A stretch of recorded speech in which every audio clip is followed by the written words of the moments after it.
Just a normal guy. No tattoos, no piercings. That's how Christian Streich describes himself. An old-fashioned viewpoint perhaps, but there's nothing old-fashioned about his direct brand of football. A star which helped SC Freiburg overachieve during his 13-year tenure. So today, let's explore his influences, dissect his tactical approach, then recreate it in Football Manager 24. We start with his playing career, which was entirely unremarkable. A combative midfielder who, apart from 10 appearances for Hamburg in the 1989-90 season, spent the majority of his time playing in the lower leagues. His career was bookended by spells at Freiburg FC, and it was here that he enlisted for college and began training to become a teacher. Now, I called his playing days unremarkable. He was clearly a better footballer than I could ever dream of being, but the salient point is there were no significant impacts. Streich didn't play under some renowned ideologue. He wasn't earmarked for management early on. His career was merely a footnote. What it did do, however, was leave an impression on Lutz Hangartner. He coached Streich in his first spell at Freiburg FC. Streich was young, temperamental, but a keen learner. When his foray into teaching didn't quite go as planned, it was Hangartner who recommended Streich to SC Freiburg as a youth coach. The rest, as they say, is history. While Streich was not working directly with the senior team at the time, Freiburg's identity under the pioneering Volker Finke was evident throughout. Intense pressing, zonal marking, and quick transitions are things you'd often associate with the modern game, but not so much in the 90s. So much so that Freiburg were given the moniker Brausgau Brazilians. Streich brought into the philosophy, and with that came success for the youth teams. 3 junior DFB Pokals and an under-19s Bundesliga title. In 2007, after Finke's 16-year stint came to an end, Freiburg appointed Robin Dutt as their new manager. Streich would become his assistant. 4 years later, Robin Dutt would depart for Leverkusen. His replacement, Markus Sorg, lasted barely 6 months. In December 2011, Christian Streich ascended to the throne. With the team bottom of the Bundesliga with just 13 points, Streich steered them not just to safety, but a relatively impressive 12th place, more than tripling their points tally. In the 13 seasons that followed, Streich led Freiburg to 2 fifth-place finishes, and also a relegation. They won the Bundesliga's vie at the first time of asking, but it's worth pointing out that things haven't always been smooth sailing for the southwest German side. So let's take a look at how Streich set his Freiburg side up. We'll be looking at the DFB Pokal game against Hoffenheim in 2022, a game available for all to watch in full here on YouTube. Freiburg lined up in a 4-2-3-1. The right back would often stay deep in initial build-up, whilst the left back would be allowed to push forwards. One defensive midfielder would hold, whilst the other might help in initial phases, drift wide, or join the front line. Early direct balls forward are encouraged, as we can see Kubler shaping to do here. The rest of the team isn't far enough forward though, so instead he comes inside and plays across to Lionheart, who will drive into the space before finding the second defensive midfielder, who, as mentioned earlier, has drifted wide. Hoffler, the holding midfielder, has held his position, so there's cover from Lionheart's run. The desire to play direct dominates still. Rather than passing inside here, Eggstein will look for the run of Schade down the flank. It doesn't come off, cut out by the defender for a throw-in, but the intent is there. They also like to go long from the keeper, and it's all part of the same principle. Even if they don't win the first ball, they will try and flood the target area to pick up the second ball. Freiburg enjoy chaos. When it eventually breaks their way, they have plenty of bodies forward to cause damage if they can get the final pass right. Günther got under the ball, and that took the chance away from Demirovic, who might have been offside anyway. Direct doesn't necessarily mean long. Here Schlotterbeck plays the short pass to Grifo, who immediately looks to push forward. He finds Höller, who can then drive at the defence, before eventually returning the ball to Grifo. Grifo checks inside, before curling into the corner in a devastating counter-attack. We can see the direct ball again from the right back here, Kubler looking for the run of Grifo. Surprisingly, he wins the header, and the support is there behind him in the form of Günther. He eventually goes back to Schlotterbeck, but in the space of a couple of passes, Freiburg have pushed up the pitch. Moreover, the ball is with someone who can spot the player in space. Hurler can drive forward and the ball eventually makes its way to Schade, who, like Grifo, cuts inside and scores. Out of possession, Freiburg do not tend to engage high. The front line stays narrow, cutting out passing lanes inside and encouraging the opposition out to the flanks. Notice how one of the defensive midfielders has dropped into the defensive line. When the pass out wide comes, that's a trigger to press, Grifo racing out to engage. It was a fake, the ball instead goes into the winger, but the pressure is still there immediately. It eventually goes back to the fullback, who returns it back to where it all started. The defensive midfielder has followed his man, no longer in the back line. That creates an opportunity for an ambitious ball forward. Unlike Freiburg, however, there are not many players around the striker to pick up loose balls if it's cut out. Which it is. As soon as the pass is made, Lionheart can come off his man to intercept and play it forward for another counter-attack. Now 13 years is a very long time, and Streich has been known to deploy many formations. The principles, however, stay the same. A back three in build-up, a double pivot with one holding, the other free to roam, direct football with intention to flood central areas, a mid or low block that tries to funnel play outside. His 3-4-3 in recent years was very interesting. Ritsu Doan, often used as an attacking midfielder in other systems, would play at right wing-back despite being left-footed. The back three behind allowed him to get high early, where he could both provide width or crash inside to help with that central flooding. So let's put this all together in Football Manager 2024. For the time being, we will ignore formation and head on over to team instructions. There are two clear in-possession principles: direct football, with intention to flood central areas. That means much more direct passing and narrow attacking width. In transition, Freiburg counter. This is, in many respects, an extension of their direct playstyle. Freiburg also counter-press. I'm sure you're already aware, but counter-pressing and gegenpressing are two very different things. Counter-press refers to the moments immediately after losing possession. It's the coordinated effort to regain the ball before the opposition can properly establish their in-possession shape. It is very rare in the modern day to find teams who do not counter-press to some degree.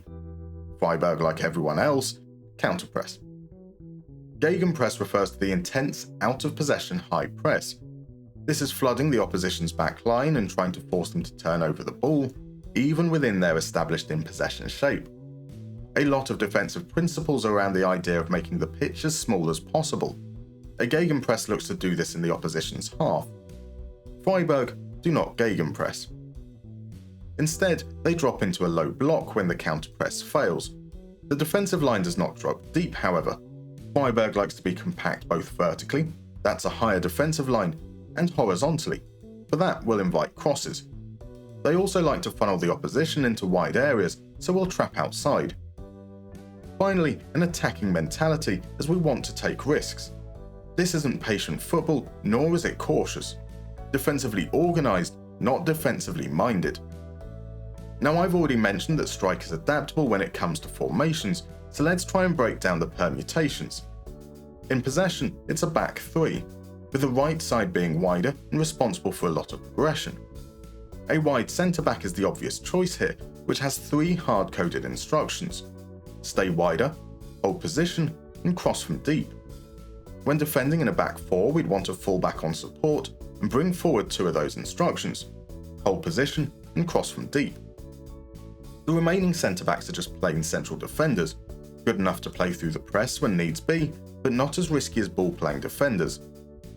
Behind them, a sweeper keeper on support, someone who'll be aggressive enough to sweep up behind the high defensive line, someone who'll both play it short or send it long when appropriate. In the double pivot one midfielder holds, we'll go for an anchorman here, a player who will sit and protect the defensive line whilst offering a safe avenue for progression. They will see a lot of the ball, but they're not a playmaker. Alongside them, a segundo volante on attack. This was arguably the hardest role to define. Eckstein often pushes up high and early, but also has the freedom to roam and support play in wider areas.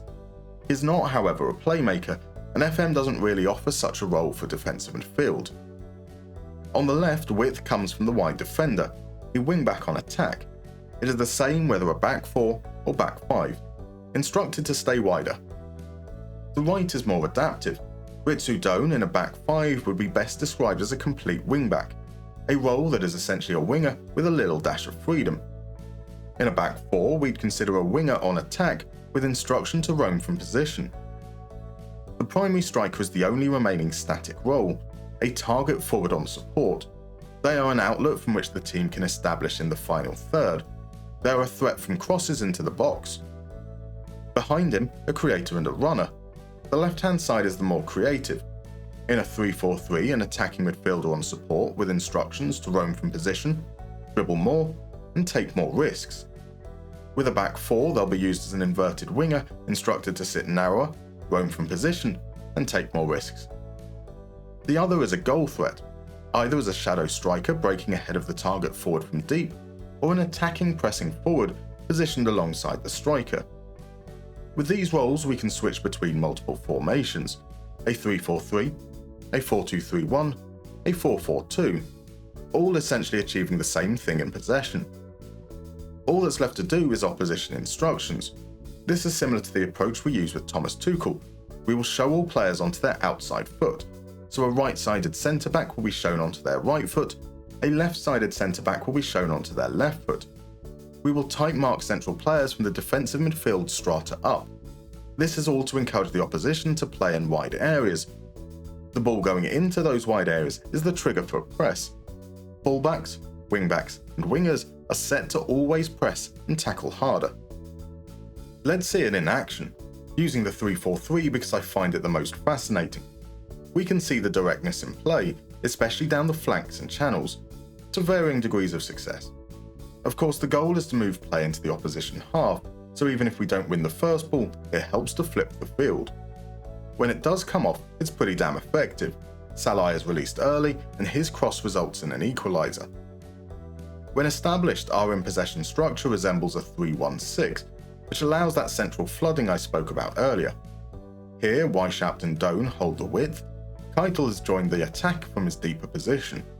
When he gets the ball, we have forward momentum with our runners against a flat-footed backline. That's 2-1. Again, direct does not mean long. Ginter here plays a medium-length pass into Doan to get us immediately on the front foot. Union Berlin are not settled defensively, and whilst we get a fair chunk of luck, that allows us to break quickly and make it 3-1. I've never been fully impressed by pressing triggers, but you can see the impact of showing players outside here. When Roussillon receives the ball, he could immediately pass inside to Toussaint. He doesn't, and that allows Doan to engage. He does so by stepping inside. This forces Roussillon down the line where there's no passing option, and that's easy for us to win back the ball. It's no coincidence that both Union fullbacks lost the ball more often, despite neither playing the full game. One swallow doth not a summer make, so how did we get on over the course of an entire season? First, I should probably give a disclaimer. The whole purpose here is not to create some overpowered tactic that loosely shares some common characteristics with the coach, but rather explore real-world tactical approaches and see how they perform in-game. With that said, pretty decent. Finishes of 4th, 5th, 7th, 8th, and 11th. For a team predicted to finish 7th, that's roundabout expected. We averaged around 49% possession, which is a little higher than real life, but we can see the kind of outcomes we hoped for here. Our direct approach meant that we lost possession above average. Our low block means we weren't as active in winning the ball back. We can see that in our pressing numbers. Only 2 teams allowed more passes per defensive action. Despite using a high line, the low block means that the starting position is a little lower by default, very much middle of the pack in this regard. Unsurprisingly, we faced an above average amount of shots, but we were very good at restricting opponents to poor quality chances, a conversion rate just above 10%. By comparison, we generated fewer chances but had the 7th best conversion rate, around 12.5%. This is all very much in keeping with the tactical approach: defend compactly, attack explosively.